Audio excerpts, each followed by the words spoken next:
बिस्मिल्लाहिर्रहमानिर्रहीम। Dear friends, colleagues and students, अस्सलाम वालेकुम रहमतुल्लाह। मैं हूं मोहम्मद आफ्ताब और आप देख रहे हैं अपना प्यारा सा educational channel alpha science academy. इस लेक्चर में हम फिज़िक्स क्लास 11 के चैप्टर नंबर 1 जिसका नाम मेजरमेंट है, उसकी एग्जांपल्स को सॉल्व करेंगे। तो हम इसमें 6 एग्जांपल्स हैं, उनको एक एक करके हम सॉल्व करेंगे ऑन कंप्यूटर। और अगर आपको इसी लेक्चर की पीडीएफ नोट्स चाहिए हों तो आप डिस्क्रिप्शन में एक लिंक दिया हुआ है, वहाँ से डाउनलोड कर सकते हैं। और अगर आप हमारे चैनल पर नए हैं तो जल्दी से सब्सक्राइब कर लें ताकि आपको आने आने वाली वीडियोस भी ऑटोमेटिकली मिलती रहे। बगैर किसी ताख़ीर के शुरू करते हैं। Let's start.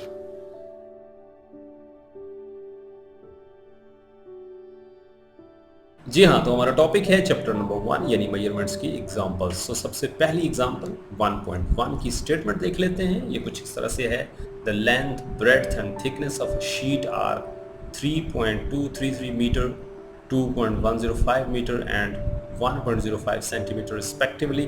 Calculate the volume of the sheet, correct up to the appropriate significant digits. Given data जो है उसको देख लेते हैं। सबसे पहले एक शीट है, वो कुछ इस तरह से है। उस शीट की लेंथ, विड्थ और हाइट हमें दी हुई है। लेंथ कितनी है? Length of the sheet L is equal to 3.233 metre. उसके बाद breadth of the sheet is इसको B से रिप्रेजेंट करेंगे, दैट इज 2.105 मीटर। और उसके बाद थिकनेस ऑफ द शीट जो है, जिसको हम H के साथ रिप्रेजेंट करेंगे, दैट इज 1.05 सेंटीमीटर। और आपको याद है कि सेंटीमीटर से मीटर में जाना हो तो आप 100 से डिवाइड करते हैं। तो ये जो वैल्यू है, जब आप इसको 100 से डिवाइड नहीं करना चाहते तो जस्ट सेंटी को हटाकर उसकी जो प्रीफिक्स वैल्यू है वो लगा दें, 10⁻⁻² मीटर। अच्छा, अब हमसे पूछा क्या हुआ है? Volume of the sheet. Volume of the sheet ने हमें पूछा हुआ है। वॉल्यूम निकालना तो वैसे बहुत आसान है, लेकिन इसमें एक चीज का ध्यान रखना है, करेक्ट जो आंसर हो हमारा, that must be correct up to the appropriate significant digits. जो हमारा आंसर है उसमें अप्रोप्रिएट सिग्निफिकेंट डिजिट्स होने चाहिए। अब इस बात का क्या मतलब है, ये पहले इसको सॉल्व कर ले, फिर मैं बताता हूँ। सबसे पहले फार्मूला कौन सा लगेगा? आपको याद है कि formula just length, width into height. तो the volume of the sheet is calculated by V is equal to length multiplied by breadth multiplied by height. तीनों वैल्यूज हमें दी हुई हैं, जैसे हमने पिछली स्लाइड में देखी। उन तीनों को यहाँ पे आप रख दो और रखने के बाद उसको मल्टीप्लाई करते हैं। सबसे पहले है 3.233 मल्टीप्लाइड बाय 2.105 मल्टीप्लाइड बाय 1.05 10⁻⁻²। तो जो हमारे पास आंसर आ रहा है कुछ इस तरह से, आप भी देख लें, 0.071457। इसको हम लिखेंगे साइंटिफिक नोटेशन में, और हमारा जो पॉइंट है that must be after first non zero digit, that is 7। तो उस तरह जब आप लिखोगे तो आंसर आएगा 7.1457 10⁻⁻²। और इसके साथ मीटर, मीटर और मीटर तीनों मिलकर मीटर क्यूब हो जाएगा, and that is the SI unit of volume. अब चलते हैं उस अप्रोप्रिएट सिग्निफिकेंट डिजिट्स की तरफ। अच्छा, अब गौर करें तो जो गिवन वैल्यूज हैं, हमें अप्रोप्रिएट सिग्निफिकेंट डिजिट्स में अपना आंसर लिखने से पहले हमें देखना होगा कि हमें जो गिवन वैल्यूज हैं उसमें सिग्निफिकेंट फिगर्स कितने हैं और फिर मिनिमम कितने हैं। पहली वैल्यू की बात करें 3.2334, तो इसमें जो है 4 सिग्निफिकेंट डिजिट्स हैं, एक पॉइंट से पहले और 3 बाद। इसी तरह दूसरी वैल्यू में भी 4 सिग्निफिकेंट डिजिट्स हैं, और तीसरी वैल्यू में हमारे पास 3 सिग्निफिकेंट डिजिट्स हैं। या आप कह सकते हैं कि सिग्निफिकेंट फिगर्स की तादाद जो है वो हमारे पास 3 है। अच्छा, अब इसका मतलब क्या हुआ? इसका मतलब ये हुआ कि जब हम चीज़ों को मल्टीप्लाई करते हैं, जब हम वैल्यूज़ को मल्टीप्लाई करते हैं, तो हमारा जो आंसर है उसमें मिनिमम सिग्निफिकेंट फिगर्स होने चाहिए। और मिनिमम कैसे पता चलेगा? गिवन वैल्यूज़ में देख लें, जिसमें कम से कम है उसमें उतनी तादाद में हमने अपने आंसर को रखना है। तो इसका मतलब ये है कि कम से कम कितने हैं? 3। तो फिर एक तो हो गया पॉइंट से पहले, और इसका मतलब है हमने 2 डेसिमल प्लेसेस, यानी आफ्टर डिजिट्स हमारे पास 2 डिजिट्स होने चाहिए आफ्टर डेसिमल। तो अब हम इस वैल्यू को राउंड ऑफ करेंगे, लेकिन राउंड ऑफ करने के लिए हम लास्ट से शुरू करेंगे। तो जो 7 है, जब आप 7 को ड्रॉप करते हो, जैसे मैंने पूरा लेक्चर दिया था राउंड ऑफ कैसे करते हैं, तो 7 को जब आप ड्रॉप करोगे तो चूंकि 7 इज मोर देन 5, तो ये जो 5 है पीछे वाला वो 6 में तब्दील हो जाएगा। और जब आप 6 को ड्रॉप करेंगे तो ये जो पीछे वाला 4 है वो 5 में तब्दील हो जाएगा। तो इस तरह हमारा जो आंसर है वो बना 15×10⁻⁻² मीटर क्यूब। और इसमें हमारे पास 3 सिग्निफिकेंट फिगर्स हैं, 1 is before decimal and 2 are after decimal. और पॉइंट के बाद यानी डेसिमल के बाद जो डिजिट्स की तादाद होती है उसको हम डेसिमल प्लेसेस कहते हैं, और इस केस में हमारे पास 2 डेसिमल प्लेसेस हैं। That's it. चलते हैं एग्जांपल 1.2 की तरफ। इसकी स्टेटमेंट पहले देख लेते हैं। The mass of a metal box measured by a lever balance is 2.2 kilogram. 2 silver coins of masses 10.01 gram and 10.02 gram measured by a beam balance are added to it. What is now the total mass of the box correct up to the appropriate procedure? बड़ा मजे का सवाल है। पहले हमें given values को देखना होगा। The masses of a metal box and 2 silver coins are given. हमारे पास सबसे पहले एक metal box है जिस तरह के ये है। इस मेटल बॉक्स का जो मैस है वो हमने लीवर बैलेंस, यानी ये आप देख रहे हैं यहाँ लीवर बैलेंस के साथ हमने इसका मैस निकाला हुआ है, एंड दैट इज 2.2 किलोग्राम। उसके बाद 2 सिल्वर कॉइन्स हैं हमारे पास। उन सिल्वर कॉइन्स का मैस हम निकालते हैं लीवर बैलेंस के साथ, और हमारे पास आंसर आता है 10.01 ग्राम एंड 10.02 ग्राम। अच्छा, अब हमसे पूछा हुआ है, गिवन वैल्यूज को जरा फिर से देख लें।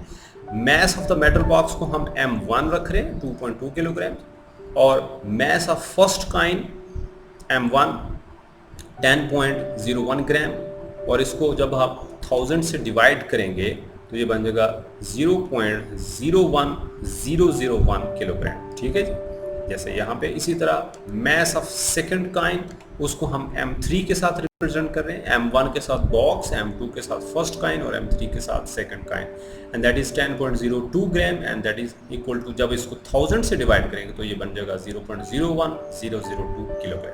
अच्छा, अब हमसे पूछा क्या है, total mass when 2 coins are added. अच्छा, एक हो गया हमारे पास बॉक्स, और 2 हैं हमारे पास सिल्वर कॉइन जो कि हम सिक्के के तौर पे इस्तेमाल करते हैं, बच्चों को देते हैं चीज़ें टॉफ़ी शाफी खरीदने के लिए। अब देखते हैं कि टोटल मैस कितना होगा, लेकिन फिर से अब हमने एक चीज़ का ध्यान रखना है, correct up to the appropriate procedure. पहले एग्जाम्पल में हमने अप्रोप्रिएट सिग्निफिकेंट डिजिट्स का ध्यान रखा। क्यों? क्योंकि वहाँ हम मल्टीप्लाई कर रहे थे। जब आप मल्टीप्लाई करते हैं तो सिग्निफिकेंट फिगर्स का ध्यान रखते हैं। जब आप ऐड करते हैं या सब्ट्रैक्ट करते हैं तो प्रिसीजन का ध्यान रखते हैं। अब इसका क्या मतलब है ये अभी देख लेते हैं। तो सबसे पहले देखते हैं कि फार्मूला कौन सा लगेगा। तो total mass is just the sum of all the given masses. तीनों मैसेस को हम जस्ट प्लस करेंगे और हमें टोटल मैस मिल जाएगा। So capital M is equal to M1 plus M2 plus M3, और तीनों वैल्यूज जो है वो हम रख देते हैं, और 2.2 प्लस 0.01001 प्लस 0.01002 तीनों वैल्यूज को हमने ऐड कर लिया, तो हमारे पास आंसर आ गया 2.22003। Just look at here, 2.22003। Okay, और साथ यूनिट वही आएगा किलोग्राम जो कि दिया हुआ था। अब आते हैं उस अप्रोप्रिएट प्रिसीजन की तरफ। जब आप याद रखें, जब आप प्लस या माइनस कर रहे होते हैं तो हमें डेसिमल प्लेसेस का ध्यान रखना होता है, यानी आफ्टर डेसिमल प्लेस कितने डिजिट्स हमारे पास हैं। जबकि जब हम मल्टीप्लाई और डिवाइड कर रहे होते हैं तो हमें सिग्निफिकेंट फिगर्स का ध्यान रखना होता है। अच्छा, अब जो गिवन वैल्यूज हैं उसमें आप देख सकते हैं कि मिनिमम डेसिमल प्लेसेस कितनी हैं। पहली वैल्यू में 1, दूसरी में 1 2 3 4 5 और तीसरी में भी 5। तो इसका मतलब ये हुआ कि अब हमें अपने आंसर को मिनिमम डेसिमल प्लेसेस में लेके आना पड़ेगा। तो इसका मतलब है पॉइंट के बाद एक ही डिजिट होना चाहिए, बाकी सारे डिजिट्स को ड्रॉप करना पड़ेगा। अब मज़े की बात यह है कि जो पॉइंट के बाद पहला डिजिट है वो 2 है, और उसके बाद बाकी सारे डिजिट्स जिनको हमने ड्रॉप करना है सारे के सारे लेस देन 5 हैं। और आप जानते हैं जो डिजिट्स लेस देन 5 होते हैं उनको ड्रॉप करते हुए उनके पीछे वाले डिजिट्स की सेहत पे कोई असर नहीं पड़ता। तो इसका मतलब ये हुआ कि जब हम इस वैल्यू को यानी 2.22003 को राउंड ऑफ करेंगे अप टू 1 डेसिमल प्लेस, तो हमारे पास जो आंसर आएगा दैट विल बी 2.2 किलोग्राम। ये था, अदरवाइज ये तो 6th स्टैंडर्ड का क्वेश्चन है, इसमें बस हमें डेसिमल प्लेसेस का ध्यान रखना है। एग्जाम्पल 1.3 करते हैं। इसकी स्टेटमेंट कुछ इस तरह से है, the diameter and length of metal cylinder measured with the help of vernier callipers of least count 0.01 centimetre are 1.22 centimetre and 5.35 centimetre. Calculate the volume V of the cylinder and the uncertainty in it. हमारे पास एक metal cylinder है जिसका volume हमें calculate करने को कहा जा रहा है, उसका डायमीटर और लेंथ हमें दी हुई है, और ये जो दोनों वैल्यूज़ हैं एक वर्नियर कैलिपर जिसका लीस्ट काउंट 0.01 सेंटीमीटर है इसके साथ ली गई हैं। अच्छा, हम सबसे पहले देख लेते हैं कि डायमीटर कितना है। Diameter is represented by d and this is equal to 1.22 centimetre and with least count 0.01 centimetre. दूसरे नंबर पे लेंथ दी हुई है l 5.35 सेंटीमीटर, उसका लीस्ट काउंट भी उतना ही है यानी 0.01 सेंटीमीटर। अब हमें करना क्या है, हमें कैलकुलेट करना है इस सिलेंडर की वॉल्यूम को और उस वॉल्यूम के अंदर आने वाली अनसर्टेनिटी को। So let's start. सबसे पहले हम लिखेंगे कि जो वॉल्यूम है सिलेंडर का वो कैसे कैलकुलेट होता है। तो वॉल्यूम ऑफ अ सिलेंडर का फार्मूला होता है पाई डी स्क्वायर एल ओवर 4। इसमें पाई जो है वो 3.14 है, डी डायमीटर है, उसके ऊपर स्क्वायर है, एल लेंथ है डिवाइडेड बाय 4। सारी वैल्यूज़ को ज़रा रखते हैं, कैलकुलेटर में डालते हैं और देखते हैं कि क्या आंसर आता है। फ्रैक्शन ले लिया 3.14 मल्टीप्लाइड बाय 1.22 का स्क्वायर, 1.22 का square multiplied by 5.35 and then divided by 4। तो हमारे पास आंसर आ रहा है 6.0209 एंड देन 079 और साथ यूनिट क्या आएगा सेंटीमीटर क्यूब। 6.0 सेंटीमीटर क्यूब, क्योंकि इसका यूनिट सेंटीमीटर क्यूब है क्योंकि वैल्यू सेंटीमीटर्स में दी हुई है। इसको हम राउंड ऑफ कर सकते हैं अप टू 2 डेसिमल प्लेसेस या फिर अप टू 3 सिग्निफिकेंट फिगर्स, क्योंकि जो गिवन वैल्यूज हैं उसमें सिग्निफिकेंट फिगर्स की तादाद 3 है, 1 डेसिमल से पहले 2 डेसिमल के बाद, जैसे यहाँ पे आप देख सकते हैं डायमीटर में और लेंथ दोनों में। तो मैंने इसको अप टू 2 डेसिमल प्लेसेस या 3 सिग्निफिकेंट फिगर्स तक राउंड ऑफ कर दिया। 9 से जब मैं इसको ड्रॉप करना शुरू करूँगा डिजिट को, तो 0 जो है वो 1 हो जाएगा और 1 का 5 की सेहत पे कोई असर नहीं होगा। एक काम हो गया। अब हमें दूसरा काम करना है और वो है इस वैल्यू के अंदर अनसर्टेनिटी कितनी है उसको कैलकुलेट करना है। तो इस वैल्यू के अंदर चूंकि 2 वेरिएबल्स आपस में मल्टीप्लाई हो रहे थे, डायमीटर और लेंथ, तो हमें परसेंटेज अनसर्टेनिटीज को निकालना है। अगर सिंपल प्लस और माइनस और होते, जैसे हमने न्यूमेरिकल नंबर 1 में देखा था, न्यूमेरिकल नंबर 1.4 में देखा था, तो फिर सिंपल हमें उन दोनों वैल्यूज़ की जो एब्सोल्यूट अनसर्टेनिटीज़ हैं जो कि लीस्ट काउंट के बराबर होती हैं उनको ऐड करना था। तो चलो चलते हैं, परसेंटेज अनसर्टेनिटी लेंथ निकालते हैं। उसका तरीका ये होता है least count divided by measured value into 100%। अच्छा, अब लीस्ट काउंट है 0.01 divided by 5.35 and then multiplied by 100 and this is 0.18। आप देख सकते हैं 0.1869।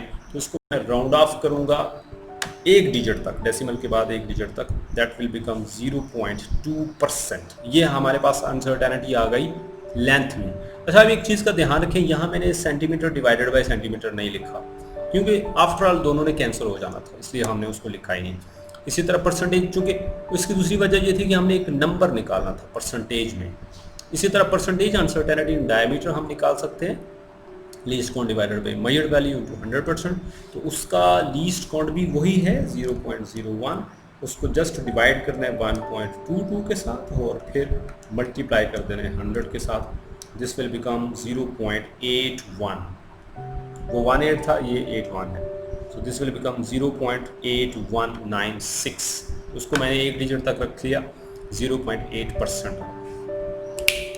दोनों परसेंटेज अनसर्टेनिटीज हमारे पास आ गई। अब सिंपल क्या करना है, इन दोनों को प्लस करना है, लेकिन प्लस करने से पहले जो डायमीटर वाली परसेंटेज अनसर्टेनिटी है यानी 0.8, वो अपने पावर फैक्टर यानी 2 के साथ मल्टीप्लाई होके फिर ऐड होगी। तो फिर इस तरह जो परसेंटेज अनसर्टेनिटी है वॉल्यूम के अंदर वो है 2 multiplied by percentage uncertainty in diameter, diameter अपनी पावर के साथ मल्टीप्लाई होगा, plus percentage uncertainty in length. Okay, तो 2 multiplied by percentage uncertainty in diameter कितनी है 0.8%, plus percentage uncertainty in length कितनी है 0.2%। ओके, दोनों को सॉल्व कर लेते हैं। जब 2 मल्टीप्लाई होगा 0.8 के साथ तो 1.6% आ जाएगा और 0.2% एज इट इज, दोनों को ऐड कर लिया 1.8% हमारे पास अनसर्टेनिटी है। अब वक्त है इस वैल्यू को लिखने का फाइनल रिजल्ट की शक्ल में। The volume of cylinder is 6.25 centimetre cube with a percentage uncertainty of 1.8%। हमारा आंसर है 6.25 और उस आंसर के अंदर 1.8% अनसर्टेनिटी है, तकरीबन 2% बन रही है। तो ये है हमारा आंसर, ये है हमारा आंसर, और इस आंसर में इतने परसेंट अनसर्टेनिटी है। अब इस वैल्यू का इतने परसेंट निकालना पड़ेगा, यानी 6.25 का 1.8% निकालना होगा हमें। और वो कैसे निकलेगा, 6.25 as it is plus minus 6.25 multiplied by 1.8 divided by 100। याद रहे, जब भी हम किसी वैल्यू का परसेंटेज निकालना होता है तो उस वैल्यू को उस परसेंटेज वैल्यू के साथ मल्टीप्लाई करते हैं और फिर 100 से डिवाइड कर देते हैं। जैसे मैंने 6.25 को 1.8 से मल्टीप्लाई किया और इस परसेंट को खत्म करने के लिए 100 से डिवाइड कर दिया। अब देखते हैं कितना आंसर आता है।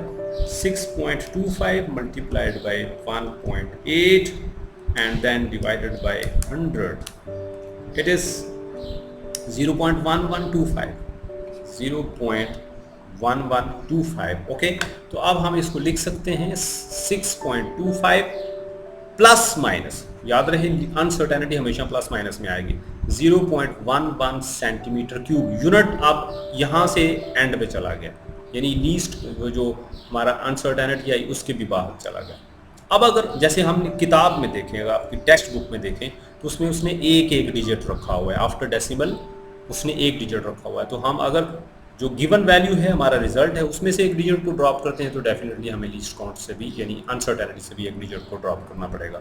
सो this can also be written as 6.2 plus minus 0.1 centimetre cube. That's it, ये था हमारा आंसर। आगे चलते हैं, एग्जाम्पल 1.4 बड़ी मजे की एग्जाम्पल है, इसमें डायमेंशंस का रोल हमारे सामने फिर से एक बार आएगा। Check the correctness of the relation v is equal to f cross L over m under the square root, where v is the speed of transverse wave on a stretched string of tension f at length L and mass। हमें एक equation दी हुई है और कहते हैं कि इसको dimensionally check करें कि ये इक्वेशन करेक्ट है या नहीं। इसमें f जो है वो टेंशन को, L लेंथ को और m mass को रिप्रेजेंट कर रहे हैं। v जो है that is the speed of a transverse wave on a stretched string. Okay, सबसे पहले हमें प्रूफ है तो taking the square on both sides of the given equation. ये जो इक्वेशन है हमें दी हुई है, इस इक्वेशन की दोनों साइड्स पे हम स्क्वायर ले लेते हैं। लेफ्ट साइड पे क्या बन जाएगा v स्क्वायर, और राइट साइड पे जो स्क्वायर रूट है वो खत्म हो जाएगा, f cross L over m आ जाएगा। अब इसको थोड़ा सा क्रॉस मल्टीप्लाई करते हैं, रीअरेंज कर लेते हैं। रीअरेंज में ये जो मैस है नीचे डिवाइड हो रहा है, दूसरी तरफ जाकर स्पीड के साथ मल्टीप्लाई हो जाएगा। So this will become v square m is equal to f cross L।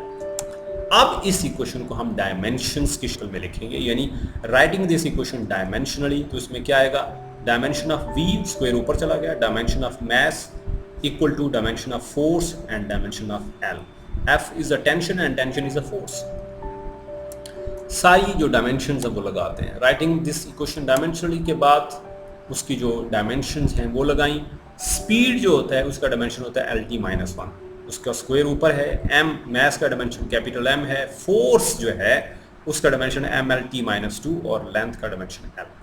Okay, ये जो स्क्वायर है इसको खोलते हैं, इस स्क्वायर को नीचे लेके आए तो L square T-2 m as it is, और राइट साइड पे MLT-2 और L एज इट इज। ये अभी इसको हमने कुछ नहीं किया।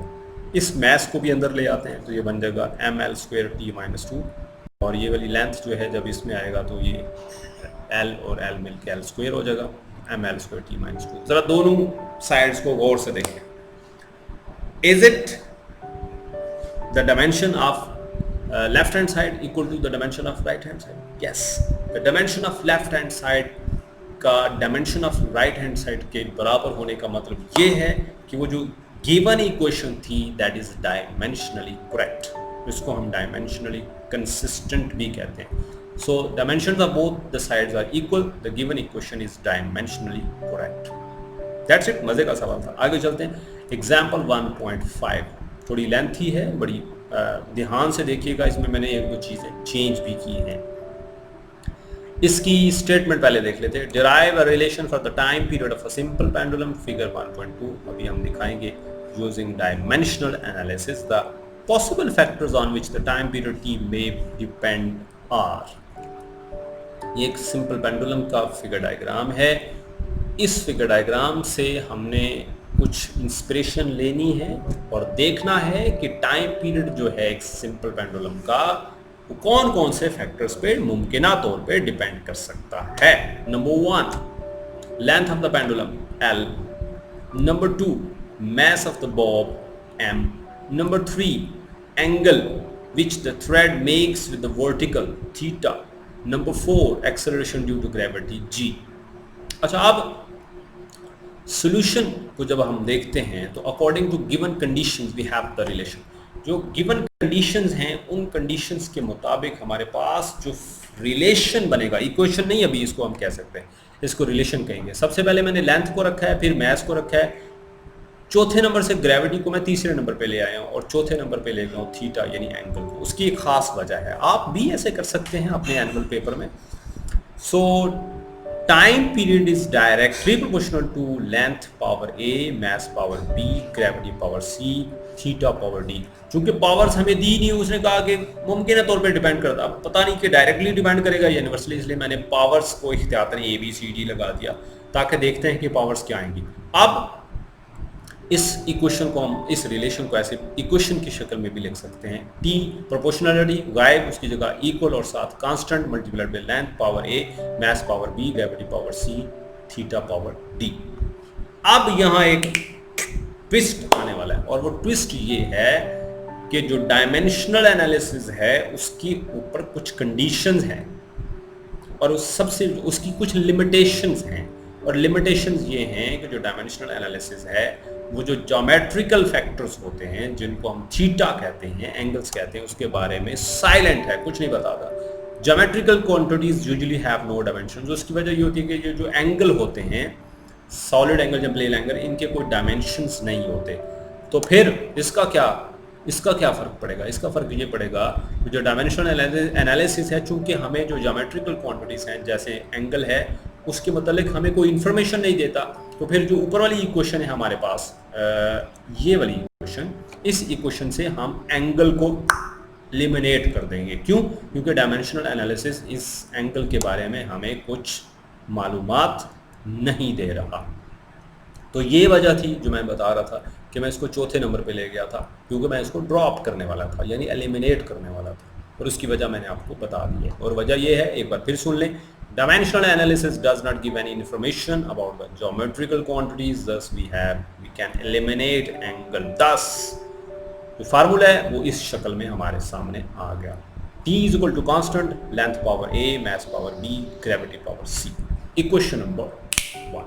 अब हमें करना क्या है? अब हमें सिंपल इस इक्वेशन को सॉल्व करना है A, B और C की वैल्यूज के लिए। जब हम A, B, C वैल्यूज निकाल लेंगे तो वापस इसी इक्वेशन में डालेंगे, उसको मजीद थोड़ा सिंप्लीफाई करेंगे, वो आंसर आ जाएगा। तो फिर कैसे सॉल्व करेंगे इसको? डायमेंशनली सॉल्व करेंगे, और डायमेंशनली सॉल्व करने का तरीका यह है, writing this equation dimensionally we have. तो डायमेंशनली कैसे लिखेंगे? पहली फैक्टर का डायमेंशन, दूसरे का, तीसरे का, चौथे का, पावर्स ऊपर चले जाएंगे। So the dimension of time is equal to constant, dimension of length, dimension of mass, dimension of gravity, power A, B, C ऊपर चलेंगे। पुटिंग डायमेंशंस, इसमें डायमेंशन डालते हैं। टाइम का डायमेंशन टाइम ही होता है, लेंथ का कैपिटल एल हो गया, मैस का कैपिटल एम हो गया, और ग्रेविटी का डायमेंशन LT-2। इसको थोड़ा सा सिंप्लीफाई करते हैं। Simplifying T as it is, constant as it, length की पावर अंदर A चली गई, मैस की पावर अंदर चली गई, C जो है लेंथ को अलग से मिल गई और टाइम को अलग से मिल गई। तो ये बन गया L power C time power -2। थोड़ा मज़ीद इसको कंबाइन करते हैं, राइट हैंड साइड को कंबाइन कर लेते हैं, लेफ्ट हैंड साइड ऐसे ही रहेगी। यहाँ एक लेंथ है इसकी पावर a है, यहाँ एक लेंथ है इसकी पावर c है, दोनों ऐड हो गए तो क्या बन गई a प्लस। मैस एक ही है, ऐसे ही रहेगा, टाइम एक ही है, ऐसे ही रहेगा। Let's solve it now. अब इसको सॉल्व करना पड़ेगा, लेकिन सॉल्व करने से पहले एक और ट्विस्ट आने वाला है, और वो क्या है, adding m and l on left side with zero power. आपको याद है, आपको पता है, छठी क्लास से आप पढ़ते आ रहे हैं कि जब भी किसी चीज की पावर जीरो होती है दैट इज इक्वल टू 1, और 1 को हम किसी भी चीज से मल्टीप्लाई करते हैं, और जब हम 1 को मल्टीप्लाई करते हैं तो उसको रिप्लेस करके हम कोई भी फैक्टर जीरो पावर के साथ लगा सकते हैं। अब लेफ्ट हैंड साइड में चूंकि लेंथ और मैथ था नहीं, मैंने 1 के साथ मल्टीप्लाई किया, 1 मल्टीप्लाई बाय 1, उन दोनों 1 को हटा के उसकी जगह मैंने लेंथ और मैथ को लगा दिया, लेकिन पावर कितनी है, 0। चूंकि आपको पता है कि 0 पावर का मतलब इक्वल टू 1 होता है। So length power 0, math power 0, time power 1, और राइट हैंड साइड को कुछ नहीं किया, वैसे की वैसे। अब यहाँ हमने इनकी जो सुपरस्क्रिप्ट्स हैं यानी पावर्स हैं उनको कंपेयर करना है, तो हमारे पास ए बी और सी की वैल्यूज आ जाएंगी। सबसे पहले हम किसकी पावर को कंपेयर करेंगे, सबसे पहले हम ऐसे फैक्टर की पावर को कंपेयर करेंगे जिसमें एक एक वैल्यूज हो, और एक एक किसमें है, लेंथ में एक है लेकिन राइट साइड पे 2 है, मैथ्स में एक है राइट साइड पे भी एक है, टाइम में एक है लेकिन राइट साइड पे भी एक। लेकिन सबसे ज्यादा सिंपल क्या है, मैथ्स की पावर को कंपेयर करना। So comparing the powers of maths from both side, इस तरफ से 0, इस तरफ से b, so b equal to 0, एक वैल्यू तो निकल आई b इक्वल टू 0। दूसरे नंबर पे हम टाइम को कंपेयर कर लेते हैं, लेफ्ट साइड पे t की पावर 1, राइट साइड पे -2c। सो इसको सॉल्व करते हैं तो c बिकम्स 2, -2 उधर जाके 1 के साथ डिवाइड हो गया, c इज इक्वल टू -1/2। ले जी, now comparing the power of length from both the sides, left side पे लेंथ की पावर 0, 0, और राइट साइड पे इसकी पावर a प्लस c। अच्छा, अब इसमें से हमें a चाहिए, तो a किसके बराबर होगा, a इधर ही रहेगा, c उधर जाकर माइनस हो गया इस इक्वेशन में, a इधर ही रहा, c दूसरी तरफ जाकर माइनस। अब c की अपनी वैल्यू कितनी है, -1/2। जब -1/2 इसकी जगह रखेंगे तो माइनस माइनस खत्म, 1/2। अच्छा, अब a, b और c की वैल्यूज ही तो हमें चाहिए थी। अब ये वाली वैल्यूज हम ऊपर जो इक्वेशन नंबर 1 मैंने कही थी उसमें डालते हैं। So putting the values of a, b and c into equation number 1 we have, let's solve it. t equal to constant, length की पावर a थी उसकी जगह 1/2, मैथ की पावर 0, ये फिर से 1 बन जाएगा, और ग्रेविटी की पावर c थी उसकी जगह -1/2। जिसकी पावर 0 होती है वो 1 होता है, और 1 मल्टीप्लाई होता है, और 1 लिखा नहीं जाता, इसलिए ये मैथ्स यहाँ से गायब हो गए। जिसकी पावर माइनस होती है वो बटे में चली जाए, डिनोमिनेटर में चली जाए, तो वो पॉजिटिव हो जाती है। ग्रेविटी की पावर क्या थी, नेगेटिव, नीचे चली गई, पॉजिटिव हो गई। लेंथ की पावर कितनी थी, 1/2, ग्रेविटी की पावर कितनी थी, 1/2, होल पावर बन गई। L/G होल पावर 1/2, और होल पावर 1/2 का मतलब क्या होता है, under the square root. So this will become t is equal to constant L/G under the square root. That is the formula for the time period of a simple pendulum. और ये वाला जो formula है हमने कैसे निकाला है, dimensional analysis की मदद से। चैप्टर नंबर 7 में हम इसको डेरिवेशन करेंगे इसकी बाकायदा, लेकिन यहाँ हमने देखा कि हम एक फार्मूला को बनाने में कामयाब हुए हैं। जैसे मैंने जब डायमेंशनल एनालिसिस वाला टॉपिक पढ़ाया था तो उसमें तफसील से मैंने बताया था कि डायमेंशंस के क्या क्या फ़ायदे हैं। तो एक फ़ायदा ये था कि हम डायमेंशंस की मदद से इक्वेशंस की वेरिफिकेशन कर सकते हैं कि सही है गलत, जैसे हमने इससे पीछे वाले एग्जांपल में की। और दूसरा फ़ायदा ये था कि डायमेंशंस की मदद से हम नए फार्मूले, नई इक्वेशंस को डिराइव कर सकते हैं, जैसे कि आपके सामने मैंने इसको डिराइव किया। ओके, आगे चलते हैं। हमारा जो ये काम था मुकम्मल हो गया। अब example 1.6, that is the last example of this lecture, this chapter. इसकी स्टेटमेंट देख लेते हैं।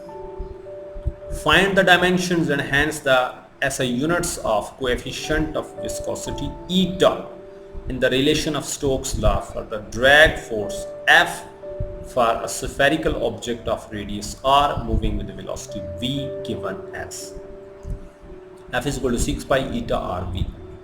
ओके, अब सबसे पहले तो बताता चलूं कि एक फार्मूला उसने दिया है F is equal to 6 pi eta rv, इसको हम स्टोक्स लॉ कहते हैं। इसमें 6 पाई एक कांस्टेंट फैक्टर है जिसके बारे में डायमेंशनल एनालिसिस साइलेंट है, कुछ नहीं बताता। ईटा, ये जो एन की शक्ल का है इसको हम ईटा पढ़ते हैं, और ये क्या होता है, कोएफिशिएंट ऑफ विस्कोसिटी, ये बताता है कि कोई लिक्विड कितना विस्कस है। आर जो है, आर इसमें रेडियस है किसी एक ऑब्जेक्ट का जो कि उस मीडियम में मूव कर रहा है, वी उसकी वेलोसिटी है। हमें क्या कहा गया, हमें कहा गया कि इस फार्मूले को यानी स्टोक्स लॉ को इस्तेमाल करते हुए इसमें जो एन की शक्ल का ईटा है इसका यूनिट और डायमेंशन निकालें कर लेते हैं। सबसे पहले dimension of coefficient of viscosity निकालते हैं। तो चूंकि मैंने पहले बताया कि ये जो 6 पाई है is a number and have no dimension, so it is not accounted in dimensional analysis. का हम इसको डायमेंशनल एनालिसिस में काउंट नहीं करने वाले। Writing the given equation dimensionally, the dimension of force 6 pi side पे हो गया, dimension of eta, dimension of और डायमेंशन ऑफ वी। ओके, तो इसमें जो ईटा है वो इधर ही रहेगा, डायमेंशन ऑफ ईटा इधर ही रहेगा, आर और वी दूसरी तरफ जाकर फोर्स के साथ डिवाइड होगा। So this becomes dimension of eta is equal to dimension of force divided by dimension of radius, dimension of speed. सारी डायमेंशंस लगा दो, substituting the dimensions of force, radius and velocity we have. देखते हैं क्या बनता है। तो जब आप डायमेंशंस लगाओगे, फोर्स का डायमेंशन होता है mlt-2, उसके बाद रेडियस का l और स्पीड का lt-1। अब इसको थोड़ा सा सिंप्लीफाई कर लेते हैं। ये लेंथ और लेंथ मिलकर कितनी होगी, लेंथ स्क्वायर t-2। अब नीचे वाले सारे फैक्टर ऊपर जाएंगे और जब नीचे से ऊपर जाएंगे तो पावर बदल जाएगी। अब मैस है ऊपर, mass as it is, m as it is, length के ऊपर पावर है 1, नीचे है 2, नीचे से ऊपर गई तो -2, ये बन गई 1 -2। टाइम के ऊपर पावर है -2, नीचे है -1, नीचे वाली ऊपर जाएगी तो +1 हो जाएगी, तो दिस बिकम -2 +1। सॉल्व कर लेते हैं भाई, सारे बच्चों को पता है कि 1 -2 -1 होता है और -2 + 1 फिर से -1 होता है। So the dimensions of eta, that is the coefficient of viscosity, is equal to m(l-1 t-1), या दूसरे लफ्जों में m(l)⁻⁻1 t(⁻⁻1)। अब मैंने आपको बता रखा है कि डायमेंशन से हम यूनिट्स निकाल सकते हैं और यूनिट से डायमेंशन निकाल सकते हैं। सो अब हमें सिंपल क्या करना है, रिप्लेस करना है डायमेंशंस को उनकी यूनिट्स के साथ। मैस किसका m किसका डायमेंशन है, मैस का, और मैस का यूनिट क्या होता है, किलोग्राम। l किसका डायमेंशन है, लेंथ का, और लेंथ का यूनिट क्या होता है, मीटर। t किसका डायमेंशन है, टाइम का, और टाइम का यूनिट क्या होता है, सेकंड। तो इसको जब आप रिप्लेस करोगे यूनिट्स के साथ, तो m रिप्लेस हो गया किलोग्राम में, लेंथ की जगह मीटर और t की जगह सेकंड। तो this become kilogram meter -1 second -1. So this is what the dimension and units of coefficient of viscosity. That's it. Thank you very much for watching. हमारा जो next lecture होगा वो है फिजिक्स क्लास 11 के chapter number 2 को हम शुरू करने वाले हैं इंशाल्लाह ताला, और उसका नाम है वेक्टर्स एंड इक्विलिब्रियम, और उसमें हमारा जो लेक्चर नंबर 1 होगा that will be basic concepts of vectors. हम वेक्टर्स के जो बेसिक कॉन्सेप्ट्स हैं उनके ऊपर तफसील से बात करेंगे। ये लेक्चर 2 हिस्सों पर मुश्तमिल होगा, A and B पार्ट। सो अपना फीडबैक देते रहे भाई, आपका फीडबैक हमारे लिए एनर्जी का काम करता है, हमें एनकरेजमेंट मिलती है, और जो कोई सवाल हो आपकी तरफ से आप उनको कमेंट्स में पूछ सकते हैं, मुझे ईमेल भी कर सकते हैं। उसमें आप अबाउट में जाएं तो वहाँ मैंने ईमेल दिया हुआ है। आप हमारा फेसबुक का जो पेज है वो भी लाइक कर सकते हैं, और बाकी के जो सोशल मीडिया के लिंक्स हैं वो भी मैंने दिए हुए हैं। अपना और अपने घर वालों का बहुत ख्याल रखिएगा। अल्लाह ताला हम सब का हामी और नासर हो, और अल्लाह ताला से दुआ है कि इस कोरोना वायरस की जो वबा पूरी दुनिया में फैली हुई है, अल्लाह ताला इसको ख़त्म फरमाए और इंसानों की ज़िंदगी जो है वो दोबारा से रूटीन पे आ जाए। आप सब लोगों का बहुत शुक्रिया। Thank you very much for watching. Good bye, अल्लाह हाफिज़।